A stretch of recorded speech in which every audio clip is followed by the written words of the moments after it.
Welcome back to another quick guide. Today, we'll walk you through how to translate using Google Lens. Here are some steps to translate using Google Lens on your mobile device. First, install or open Google Lens.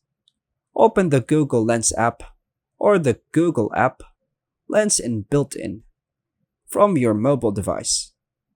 If needed, install it from the Play Store. Once done, tap on Open. Grant permissions.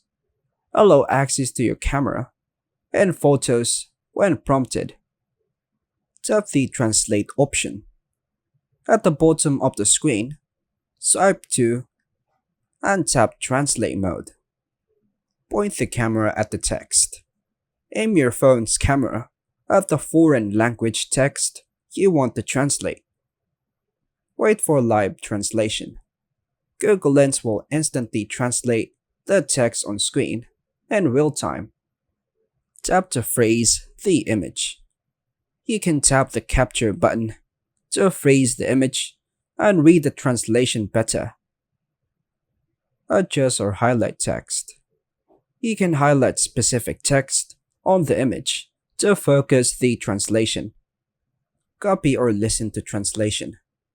Tap Copy Text or listen to hear the translated version or use it elsewhere. Now, you can easily translate menus, signs, books, or documents using Google Lens. And that's all for now, folks. Thanks for watching.